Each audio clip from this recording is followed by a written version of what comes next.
자, 트럼프 미국 대통령이 유엔 총회에서 북한 파괴 이런 발언을 해서 화제가 됐는데요.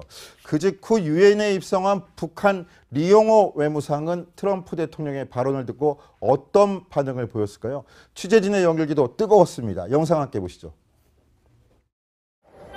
외무상님, 저 북한을 완전히 파괴하겠다는 트럼프 대통령의 발언에 대해서 어떻게 생각하십니까?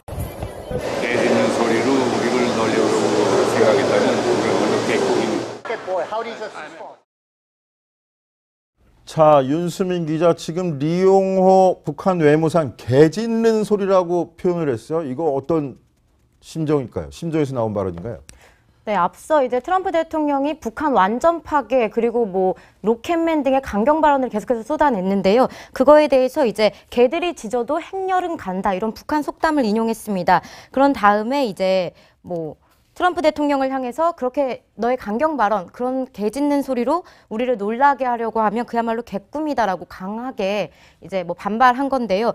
뭐 그러면서 또 이런 연달아 이렇게 돌출 발언들을 내놓는 트럼프 대통령 보좌관들을 향해서도 불쌍하다 이렇게 얘기를 했었습니다. 자, 윤수민 기자, 트럼프 대통령의 보좌관들이 불쌍하다. 왜 저런 걱정을 한 겁니까? 리용호 외무상이. 아무래도 좀 강경 발언을 내놓고 그때마다 어제 이제 존 켈리 비서실장도 이제 얼굴을 감싸지는 모습들을 저희가 보여드렸었는데요. 이번에도 뭐 이런 식의 발언들을 상의 없이 의논 없이 계속해서 내놓게 되고 그것들을 이제 수습하는 게 보좌관들이다. 약간 이런 의미로 저희가 해석할 수 있을 것 같습니다. 자, 이수희 변호사께 여쭤볼게요.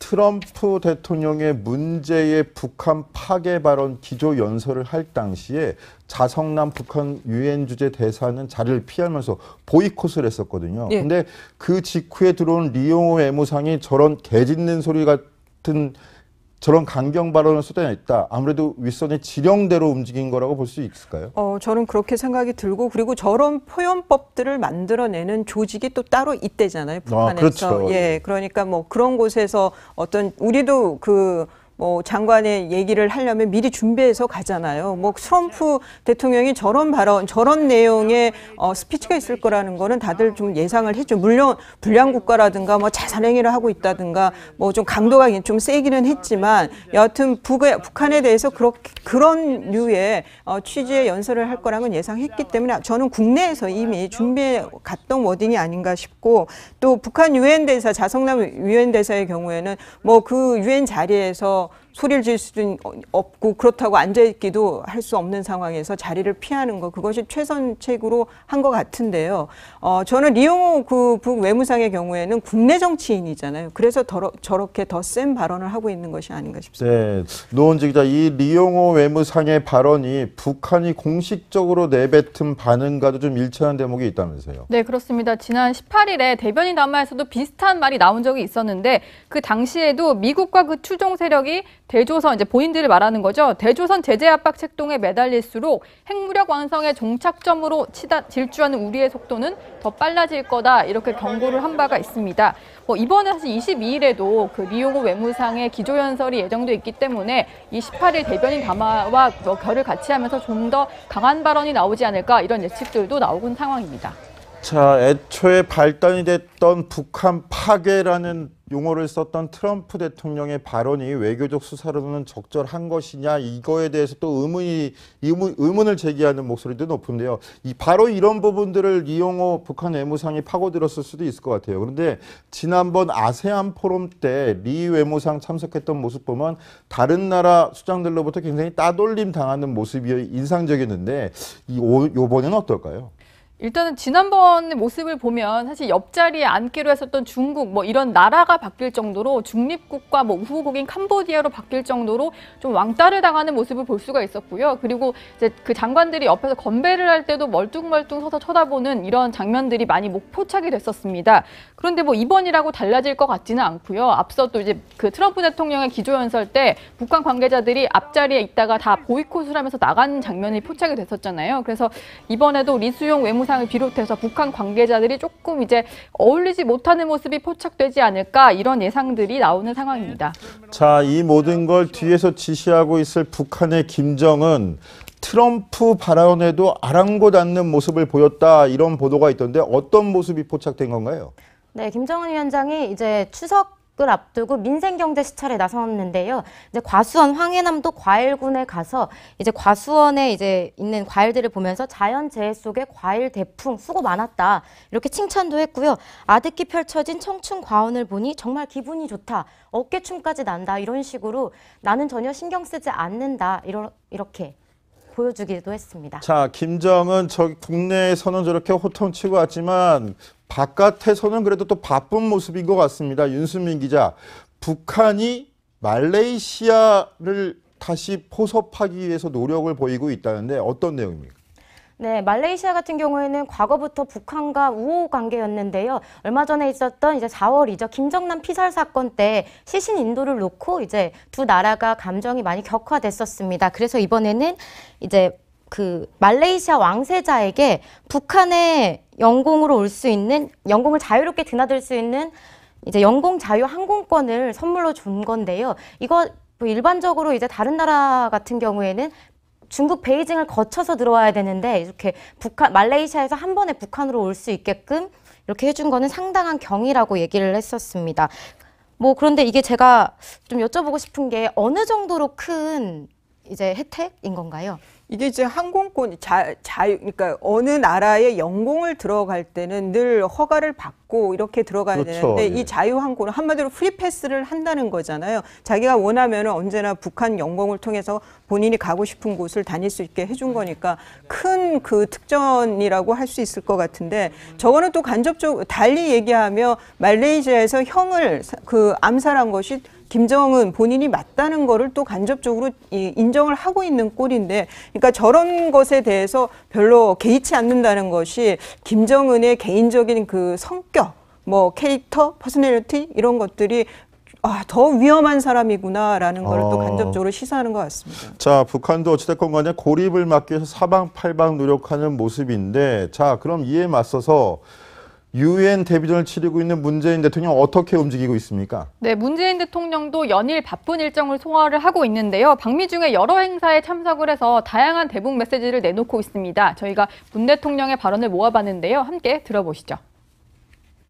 북한의 입장을 근본적으로 바꿀 수 있을 만큼 높은 강도의 제재와 압박을 가해야 하는 상황이고, 또 한편으로는 그런 강도 높은 제재와 압박이 혹시라도 군사적 충돌로 이어지진 않을까라는 그런 식의 우려도 고조되고 있는 상황입니다. 최대한의 제재와 압박을 가하되 북한의 핵 문제에 대해서 외교를 통해서 평화적인 방법으로, 평화를 해치지 않는 방법으로 이뤄내야 한다는 점에 대해서도 미국과 한국의 생각은 일치하고 있습니다.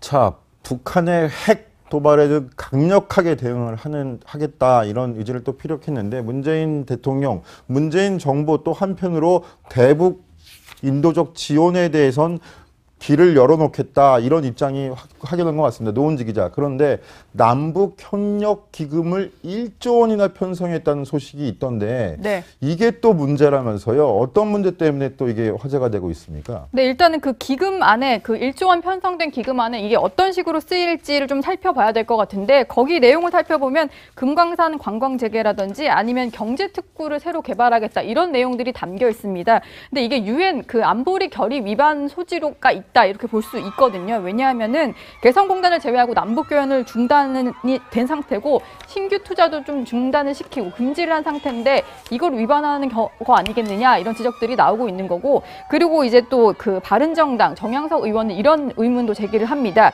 이게 지금 본 예산이 아니라 남북 협력 기금으로 편성을 한 것, 이건 약간 꼼수 아니냐 이런 지적인데요. 왜냐하면 기금 형태로 집행을 할 경우에는 본 예산처럼 뭔가 심사 과정이 좀 길지 않고 간단하게 예산을 집행할 수 있어서 이런 꼼수 쓴 거 아니냐 이런 지적까지 나오고 있습니다. 자, 800만 달러를 그 국제 기구를 통해서 우회 지원하겠다는 계획동을 통일부가 확정을 지었는데요. 여기에 직접 협력기금으로 들어갈 수 있는 돈 1조 원을 편성했다. 결국 유엔 제재를 위반할 소지도 크다라는 지적이 나오는 것 같은데요. 그러니까 유엔 안보리 결의에 대해서 뭐 그 벌크 캐시라죠. 큰 뭉칫돈이 그 북한으로 흘러가면 안 되는데 지금 이 내용 안에 보면은 관광 수산업 협력도 들어가 있거든요. 이러면은 금강산 관광도 재개한다고 그러고 백두산 관광 개시도 있다라고 하고 아마 이 시청하시는 분들도 좀 놀라실 것 같아요. 이런 핵개발 북핵 문제 때문에 이런 상황에서 남북 협력 기금이 1조가 넘는 돈이 배정된다고 하는 것부터 놀랄 거고 그 세부적인 내용도 좀 밝히지는 않고 있지만 지금 바른정당의 정량석 의원이 밝힌 거에 하면 이 돈들이 오고 가고 있단 말이에요. 오고 갈 수 있는 돈들이 오는 건 아니죠. 북한으로 갈 수 있는 사업들이 들어있다는 거는 유엔 안보리 결의 위반뿐만 아니라 이러면서 중국이나 러시아에 대해서 대북 제재를 강화해달라고 얘기를 하면 그 나라들에게 통하겠느냐. 저는 우선 그 문제 제기부터 하겠습니다. 자, 이런 문제들이 좀 계속 노출이 되면서 문재인 대통령 고공행진을 거듭하던 지지율에도 약간은 주춤한 모습이 비춰지고 있다 이런 이야기도 나오고 있습니다. 윤수미 기자, 오늘 여론조사 지지율 어떻게 나왔길래 이런 얘기가 나오는 건가요? 네, 오늘도 여론조사 지지율이 다소 떨어졌는데요. 4주 만에 이제 7.4%포인트 하락을 했습니다. 계속해서 이제 북핵 문제로 인해 이제 불안한 모습들이 보이고 있고 또 이제 김명수 후보자 관련해서 여야가 공방을 이루고 있으면서 어떤 국정 운영의 안정성이 좀 흔들린 거 아니냐 이런 지적들도 나오고 있는 상황입니다. 예, 여전히 65.7%로 높은 지지율이긴 한데 4주 연속 하락이란 말이죠. 이수희 변호사 보시기에는 저런 신호가 왜 발생했다고 보십니까? 이유정 헌재 재판관 후보자가 제일 상징되는 인사 난맥상들이 있었죠. 그리고 거기에 대해서 청와대도 누구도 책임지는 듯한 사과 말이 없었습니다. 다만 임종석 실장의 좀 사과 비슷한 그런 얘기는 있었지만 그렇다고 해서 인사에 정말 직접적인 책임을 지고 있는 검증대 책임을 지고 있는 인사수석이나 민정수석에 대해서 청와대 내에서의 엄중 문책이 있었다는 얘기가 지금 나오지 않고 있고요. 그런 게 또 다른 의미의 불통의 느낌으로 이미지로 나오고 있다는 거. 근데 무엇보다도 중요한 거는 대북 북핵 문제와 관련해서 실력 있는 모습을 하나도 못 보여주고 있다는 거. 내용 있는 정책들이 나오나 대안들이 나오지 못하고 있다는 것이 국정 지지율이 계속 하락하는 데 제일 크게 작용하는 원인이라고 봅니다. 자, 이런 부분들 좀 저희가 유심히 지켜봐야 될 것 같고요.